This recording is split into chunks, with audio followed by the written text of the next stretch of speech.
Welcome to the Communication Diva Podcast, episode 74. In this episode of the podcast, the Communication Diva heads out to a rural suburb of Vancouver, known for its horses, to a place called the Valley Therapeutic Equestrian Association, where they use horses to work with disabled children and adults. While there, Jen interviews Pippa Hodge about her work as a hippotherapist. Pippa starts off by assuring us that hippotherapy has nothing to do with hippopotamuses. Which is just as well, because I don't think it would really work to have a hippopotamus riding a horse.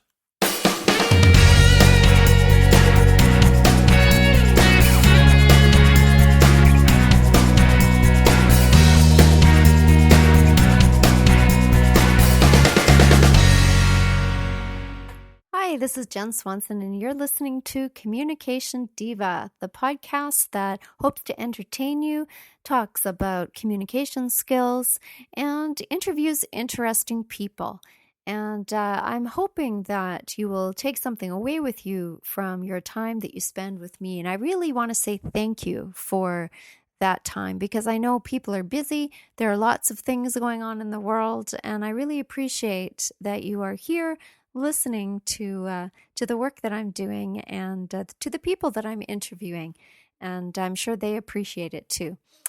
So it is the middle of summer, and it is kind of starting to slow down a little bit for me. I finished one job. I'm looking forward to starting a new job soon at another church that I'm going to be working at. I'm going into my final year of studies in that area of my life, and so this will be an internship placement, and I'm looking forward to a complete change of scenery and shift as I get to know a new group of people. I really, really had a good time at the last place I worked, and I am already dearly missing the lovely people that are there. But I'm hoping that I will get back and see them sometime. And I really was blessed to have those 3 years working with those people. So, I know some of the Crossroads family listens. So hello, if you are one of those people. So I am taking you out into a place in the country for this interview, and I will be interviewing a physiotherapist, and she actually does many, many things. She sounds like she's somebody even more busy than I am. But what I'm focusing on today with this interview is her work with horses and with children and adults with disabilities. And so I want to turn you over to that interview now, and I hope that you will learn something new, because I certainly did, and that if you have anything to say about this interview, that you will come to the website and leave a comment in the comment section, or drop an email, or send Pippa an email, and let her know that you appreciated this effort. So here we are, without further ado, Pippa Hodge. So here we are at the Valley Therapeutic Equestrian Association, and I'm here with my guest, Pippa Hodge. Welcome, Pippa. Hello. Hi, Jen. How are you today? I'm fine, thank you. In this fabulous, beautiful, sunny Vancouver day. And we're out in Langley, a suburb of Vancouver. And I'm going to be interviewing Pippa about her work with horses and children. And maybe you can tell us a little bit more about that. Right. Well, we have a farm here of about 20 acres or so. And we have right now currently between 15 and 18 horses and ponies, but mostly horses. And we have between 60 and 80 disabled children or adults with disabilities that come to the farm on a regular weekly basis and receive 3 different types of therapy, or 4 actually. We've got hippotherapy, which is what I do. We have therapeutic riding, which is what our other riding instructors do. We have a special hoofbeats program, which is a psychologist that works with adults and teenagers in the round pen with horses. And we have a driving program for, people that can't get out of the wheelchair or are too heavy to go on the horses, and they go in the cart program. So we have kind of 4 prongs to our program. Can you explain what hippotherapy is? Hippotherapy is a Greek word. It's nothing to do with hippopotamuses. Lots of people think we ride hippopotamuses. We don't. But it's a Greek word for horse. And I first learned about this on a course in Germany in the late 80s, 1987 or 9, I think it was. And a group of Americans and a couple of Canadians went to Wilbad in Germany and saw what the Germans were doing in terms of how they were treating adults and children, and then came back to the States, and we've developed curriculums through the American Hippotherapy Association, and I'm on the faculty with that and have been since we started. I'm one of the founder members. And so we put on courses throughout the United States and internationally to help therapists, speech therapists, occupational therapists, physiotherapists, learn how to use the horse as a medical treatment. So this is not pony rides. Lots of people think, oh, you just put the kids on the ponies and round and round. Well, that's not it. We're using the horse as a treatment tool. And the beauty of the horse is that it provides movement in the pelvis of an adult, which is very similar to how you walk. So if you've had a head injury, a stroke, you've got MS, or you have a child with cerebral palsy, or any sort of abnormal muscle tone issues, the horse is a wonderful tool. And of course, most people love riding, and just being around horses, I think, is healing for people too. So are there particular kinds of horses that are better suited for this work? Absolutely. That's a great question. You can't just take any old horse. We select horses for basically in hippotherapy for their movement, the quality of movement, that they have a really good walk, because the gait that we use most of all is the walk. We don't use saddles very often. We use more or less pads because we want to get you right onto the horse itself. We don't want too much so that you benefit from the movement. If you're on a saddle, you're a little bit higher up. And we try not to encourage people to hold on, because once you start holding on, that also stops you using your core muscles. Obviously, when people start, if their balance is poor, then we assist them. We usually have 2 side walkers on each side of the rider. They always wear helmets and belts, so safety is a big issue. The horses are usually either led or long-lined. Long-line means that we're behind the horse and we drive the horse forward, and that's because it gives you a better quality walk. How fat, the broadness of the horse makes a difference, and that one of the main things is the personality. So we need a horse with a really good temperament, a horse that likes people, that is kind and tolerant. As you know, autism is huge right now. I think the statistics are 1 in every 90 births of some form of autism. And we're seeing a lot of autistic children come through the program, and they do really well with the hippotherapy. And how do they communicate with the horse? How does that work? Well, lots of different ways. Obviously, they talk. If they can talk, they talk to the horse. They pat the horse through touch. And then we also try and have some empathy with the horse, getting them to understand that the horse feels pain and tiredness and, hunger and all those sorts of things. And at the end of the ride, we encourage the child to give the horse a treat to say thank you for the ride. And I've had some really interesting things from parents saying, oh, my child was pulling the cat's tail or not being very nice with the dog, and having gone through hippotherapy is now far more reverent around the animals. And how long is a session? Usually the children come, or the adults, for half an hour once a week, and it's always for the hippotherapy one-on-one, so it's myself as the therapist with the adult or the child, and they come for usually anywhere from 10 to 12 weeks. And do they always ride the same horse? Not necessarily. Okay. Sometimes I need a horse that's got a quicker gait, or a horse that's broader or narrower. So I need to change things around a little bit. And sometimes that's a problem with autistic kids, because they decide that's their horse. But they want stability and sameness, don't they? Absolutely, yeah. Right. So you get autistic children, and what other disabilities or issues do you have?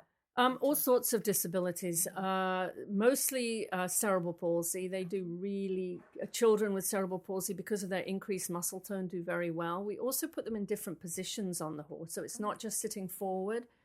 Depending on what we're trying to get, the child can sit backwards. Say if they're droolers, we put them backwards on the horse and it stops them drooling.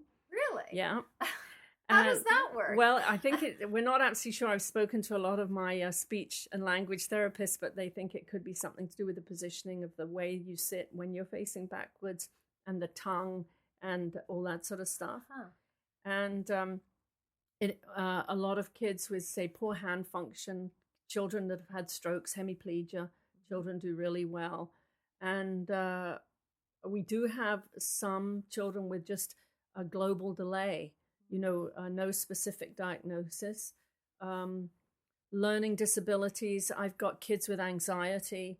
I've had kids with sensory issues. One boy I had would not go anywhere near horse poo. The smell even made him retch. Oh. And so we had to really work through that. We have a wonderful woods here, so we have a lot of riding outside. During our hippotherapy sessions, we may go into the sensory trail, which is where we're doing visual scanning, looking for objects that we've hidden, ringing bells that we hang in the trees, all sorts of fun stuff like that. So the children never really think they're coming for therapy. It's not like going into a clinic or even into your home where we pull out a therapy ball or a roll or a mat or do something in that way. It's very, very different. And the success that I've seen is amazing. Like what? Well, one example, I had a teenager that I've been working with in the school system, and when he came to us, he'd had a really bad traumatic head injury, and he couldn't walk. He was in a wheelchair. He was a very angry, young 10-year-old. And just the other week, he graduated, and he walked across the stage without a cane and got a standing ovation. And he's had, therapy. But one of his major things has been the hippotherapy. Wow. And there's also a lot more research now on hippotherapy. There are many, many therapists, especially in North America and Germany and parts of Europe, that are doing fabulous research on the value of hippotherapy and, therapeutic riding in general. Many people get confused between hippotherapy and therapeutic riding, or as they call it in the States, adapted riding. Okay. And just to point out that difference, hippotherapy is a medical treatment. Oh. Whereas therapeutic riding is not a treatment. It's done not by a therapist. It's done by a riding instructor that's gone through CANTRA, which is our national organization to get qualifications. And they are actually teaching children or adults how to ride. Oh, okay. But they will do a lot of exercises, and the clients are usually assessed by myself so that we know what muscles that they need to work on to strengthen. But it's not a medical treatment. And you're using the horse in a different way. They're given the reins. They learn how to steer. They learn all the voice commands. They'll do obstacle courses and all those sorts of things. Whereas hippotherapy is very much, I'm looking at constantly assessing to see what do I need to do to help them strengthen their core muscles, or to relax their legs, or to help their breathing, or to get more vocalizations coming. So it's very different. And so does the child need a medical referral for hippotherapy? Absolutely. Okay. Yeah. And so I liaise with their other medical personnel. If they're having occupational therapy or speech therapy, I'll try and phone that therapist and actually invite them to come out. I've had lots of therapists come. And, here in BC, there's about 4 of us that are doing hippotherapy currently. But across Canada, it's a fairly small group, and we have a little group called Hippotherapy Canada, and we have Skype meetings every couple of months and try to help each other across Canada, all the therapists that are doing hippotherapy. But there's an association in the United States? Yes, the American Hippotherapy Association is fabulous. They do great work, volunteer organization. Like I say, I've been on faculty with them since the beginning. I'm a founder member, and just can't speak more highly of the work that they've done in putting curriculums together. And luckily, I've had the opportunity to go to Australia last year, and they're also very keen on doing hippotherapy. And of course, they've got a really strong Riding for Disabled program. Their RDA is fantastic. And so I'm trying to give the Australian therapists any help that they want regarding hippotherapy. Hopefully I'm going back this December when the weather will be nice. That sounds fabulous. Do you want to go on a tour and I'll just show you some of the facility and some of the horses? Absolutely. Let's do that.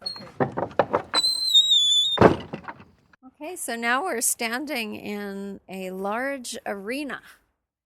Yeah, so here we are. This is our indoor arena, and over here on the left-hand side you see our ramp. This is where all the children and adults mount. We never mount from the ground because that saves the horse's back and prevents any injuries. And also for wheelchair transfers, it's much easier to be up here.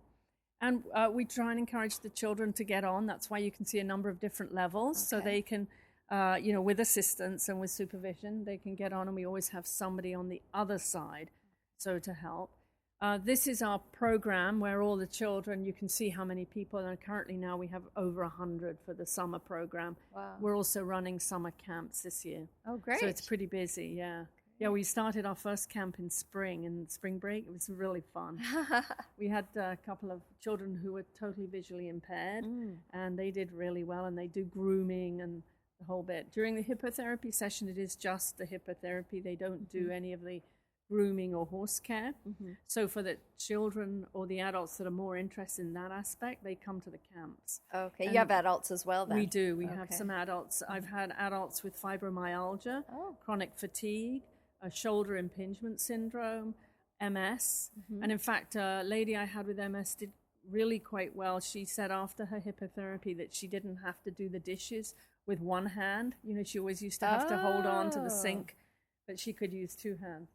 Okay, right now you can hear the sprinkler, because it's going to be a very, very hot, dusty day. And actually, when it gets hot in here, we usually go out to our sensory trail, which is in the woods, and we go through these beautiful old-growth cedar fir trees and look for birds and bunnies, and we have things hidden, animals hidden, little pigs and wolves and cows and ducks, and the children love that. We use that for language and also for visual tracking.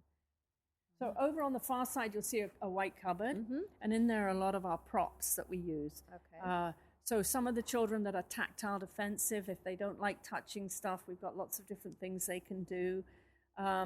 We have some puzzles, but we do a lot of balls. You can see our basketball hoop up on the wall. Yeah. So some of these children have difficulty getting trunk rotation. They can't twist.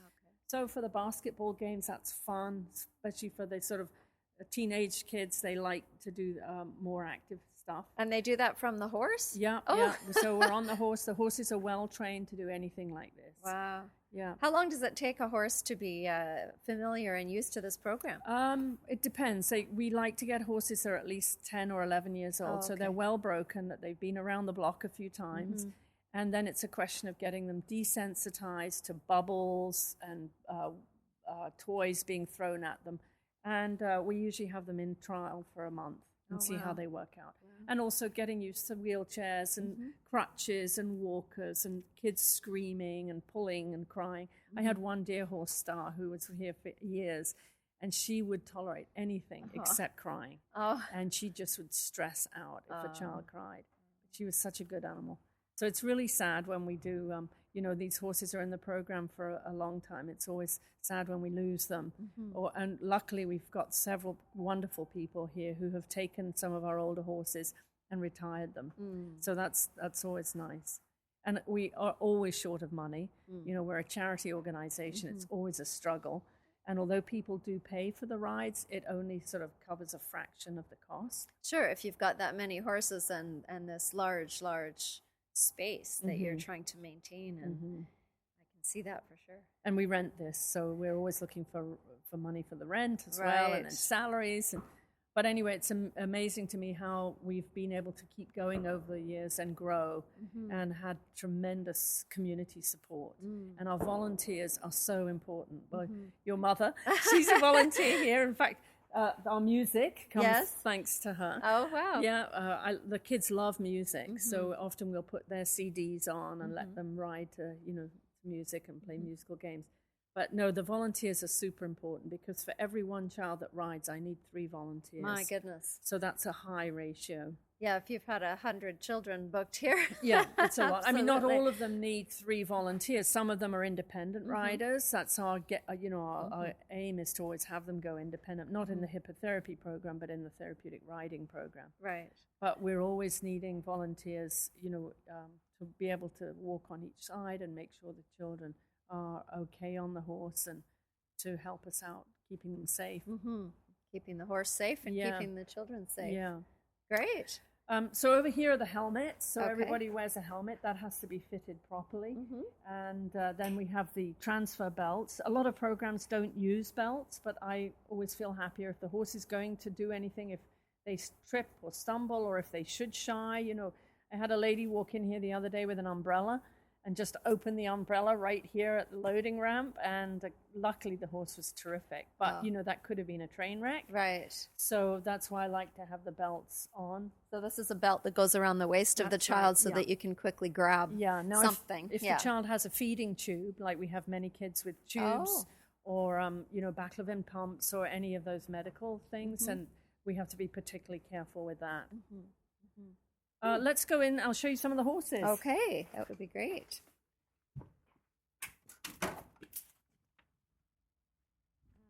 They're probably up here. I saw one go past a little bit earlier. There's a big white one. Oh, yes. These are our turnout paddocks. So when the horses aren't being used, we try and get them out. We're very lucky in that we've got tons of pasture and small paddocks with shelters in. So when the horses have finished their work, they're able to go out in the field, in the herd, or go into one of the separate paddocks. This is our grooming area. This is Jeanette. She's our stable manager, our barn manager, and her assistant. Hello. And this is where the horses are got ready. So the people that do the tacking up are not volunteers. They're our staff, because we don't want the horses stressed out with people not knowing how to put the bit in properly or anything like that. So we're very fortunate in that horses are handled by people that they know. And then I rely heavily on barn staff for telling me how the horse has been that week. If there's been any lameness issues or colic or anything that I should know. Has the horse had its teeth done or that sort of stuff? Right. So all the tack is in this room. Okay. This is our grooming area where right. the horses are got ready. And then this is in this dark little room. You can't see very much. I'll try and put the light on, but that's all right. Anyway, lots of blankets and saddles. Saddles, blankets, and these are the pads that we use. This is called a super core. Oh, so you can see how soft that is. Yeah, it's got sheepskin or something around it, and slight padding. But the horse, it means your pelvis is right on the horse. Okay. So when the horse moves, your pelvis is going forwards and backwards, side to side, and rotation. From the movement from the hind legs of the horse through the back of the horse and into your pelvis and lower spine. So these are what I like to use a lot. Plus, as the horse moves, its barrel swings. So you're also getting a sideways movement too of the rider and the elevation as the horse goes. So you're getting all these movements, which there's no way I could replicate that type of movement in a therapy setting. Right. So it's much exercise as anything it's for the person on the horse. When the horse goes around a corner, they're having to use their trunk side flexors. When the horse stops and starts, they're using their tummy or their abdominals. Yeah. They're having to watch where they're going. They're having to follow directions. I mean, it's just an amazing way of working with people that I love, and I think it's a great form of therapy. It sounds like it. I spent 2.5 days on the back of a Basotho pony in the highlands of Lesotho in South Africa or in Africa. And I can tell you, having never really ridden a horse, after the first half day and the next morning facing the prospect of 12 hours on the back of a horse going up and down, we could barely move. Yeah. So, okay. Now, here's some horses. These are our horses getting ready for the morning session. This is Saili. She's part Arab. But we don't usually use Arabs because they tend to be more hot-blooded. But she is as good as gold and really quiet, patient horse. She's a little aged, so we're working on her slightly swayed back. Yeah. But you can see how she's licking and chewing. Yes. She likes the attention and she loves being brushed, and she's very tolerant of kids. She's beautiful. She's just a sweetheart. Hello. I don't know how long she's been with us. Do you know, Jeanette? I'm actually not sure. But she's in her late teens, early 20s. Actually, we heard from someone that she might actually be more. Oh, wow. Oh, wow. She's beautiful. And this is a big horse. Knickers. This is one of our hippotherapy horses. Okay. Very quiet, got a lovely temperament, and quite a forward walk, but not too bouncy. Okay. And you can see we've got him shod on the front because he does get a little bit sore. Oh. And so this is expensive to have the horses shod and get vets, but we've been very lucky in that we do have some support from local, vets and farriers that will give us discounts and breaks. So that's really... This horse is about 15 hand, 15 1. We measure a horse in 4 inches being a hand from the old days. And we never want a horse that's bigger than 15.3, because when I'm beside this horse, Yes. and I'm beside Nicholas, if I want to do something to the rider, Yeah. if they're too high, I can't keep them safe. Right. Plus your mum will know when we're walking. If she has to do a thigh hold, Yes. that can be, a bit tricky. I'm going to take your picture next to Knickers, if that's okay. Yeah, that's good. Nicholas is looking like he's just having a little sleep. Wake up, Nicholas. He hasn't been groomed. We'll take this picture and I'll put it on the website at communicationdiva.com, and you can see Knickers and Pippa. Okay, Nicholas looks like he's fast asleep, but it is hot, so hopefully He's not looking all that impressed, No, are he's you? not. I Is think we he? should find a more alert horse, but he'll wake up once we get in the ring. That's for So sure. he's about to have a day of He's gonna work. well, not a day. The most they'd do would be an hour. Oh, okay. And then maybe half an hour in the afternoon. They never would do more than 3 sessions. Oh, We're very, okay. very careful with the amount of work that they do. Oh, good. So these horses do not get overworked. And then when he's done, he'll be out in the field. Oh, nice. Let me show you the round pen. Okay. The round pen is where the Hoofbeats program goes, and that is a program run by a psychologist. And they don't ride the horses, but it's more communication with the horses and transferring of feelings, like trying to kind of look into how the person acts with the horse and the reflection of themselves in that horse. It's quite an interesting program that we've just started. And that's run by? A psychologist from North Vancouver, Gillian. Can't remember her last name, but she's absolutely wonderful. And these are all our paddocks as we're walking along. We're just about to hit our sensory trail, which we'll just show you a little bit of. But these are all our paddocks. It's a nice breezy morning, and I think it's going to get very hot. But you can see the horses are all eating the hay, and they've got their fly masks on. And over there is the round pen. Oh, yes. Which is about 80 to 90 feet wide. It's quite a big one. And that's where they do their work. So the horses tend to be more loose. They have just the halter on. And that's where Gillian comes on a Monday and does that. Now this trail here is where they also drive. Okay. So I didn't show you the cart that we use in the ring, but there's a cart that you can put the wheelchair on. Okay. And that noise going off in the background are the berries. The berry guns for berry the birds. Guns. We're not out near a shooting range or anything like Blueberries that. Yeah, blueberry. But it's the horses you see don't react. They're really desensitized to noises. So this is part of our sensory trail. There's a bird feeder that we had attached, and we'd let the kids pull the bird feeder down and then fill it with seed. So they got to handle the seed and get the idea. We use lots of concepts like going under the tree. And then we let them decide when we come to turns in the woods, which way do you want to go, left or right? So we can teach lots of different concepts here. And you can see hanging from the tree, we've got one of our little reach and grasp toys. Oh, yes, I see. So they'll have this, and can you Yeah, hear that? yeah. So that's just some of the things that they'll reach for, and we've got a little face on the tree Oh, there. yes, and there's a garden gnome That's down it. there. So we can do body parts. A lot of the kids don't know their body parts. Oh. So we'll work on that. Okay. And our little gnome's hidden, so we'll stop here and say, well, can anybody find the mushroom? And, so the kids have to start to look. Right. And why that is important, when they go to the grocery shop and they need to find something, they're getting good at visual tracking. Okay. Yeah.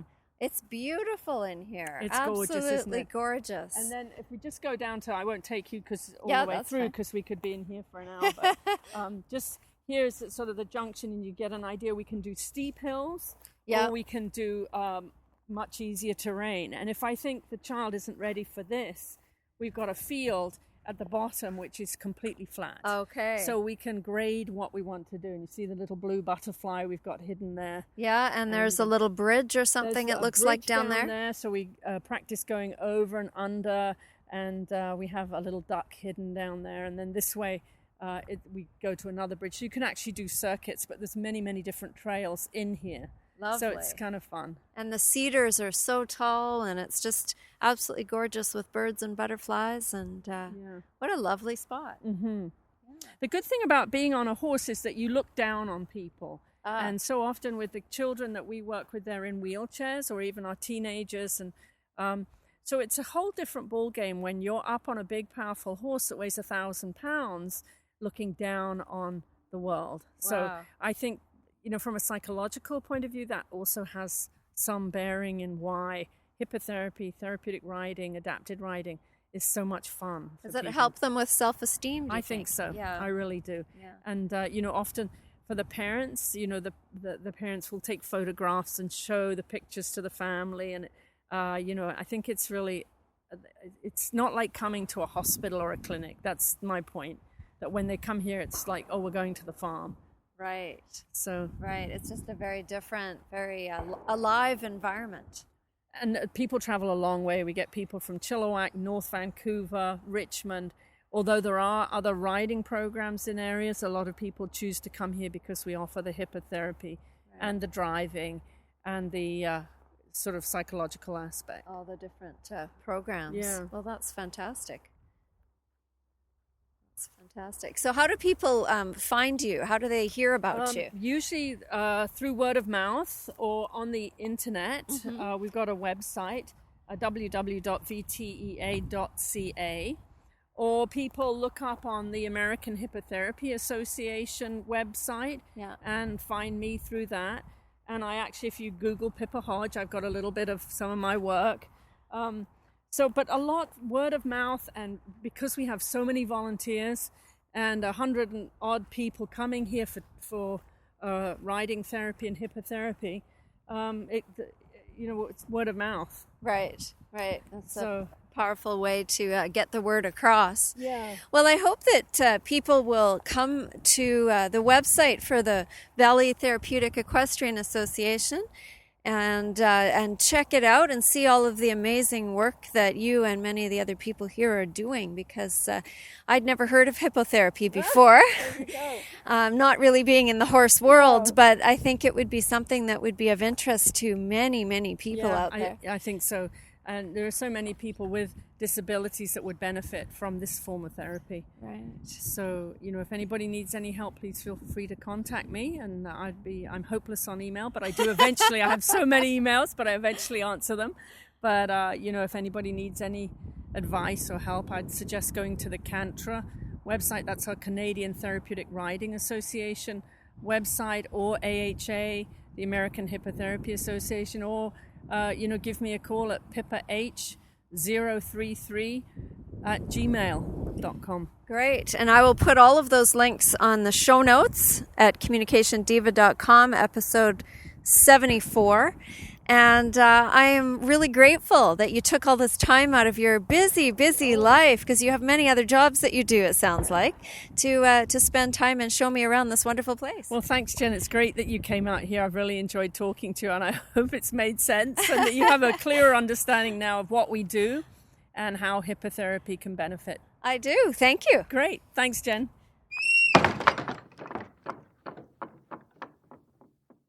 So there you go. No hippopotamuses or hippopotami in sight. That was my time, and it was a beautiful, beautiful sunny summer morning out at the riding center. And I appreciate the time that Pippa took out of her busy schedule. She was about to start a lesson with a child right at the end of our time together, and my mom, who volunteers there on a regular basis, walking the horses and walking with, being one of the walkers on the side of the horse as the children do the trails or work in the arena. She was arriving with her work gloves on and getting ready to get started right as I was leaving. So that was kind of nice too. Anyhow, I hope you enjoyed this episode, and thank you again for listening. And until next time, happy trails.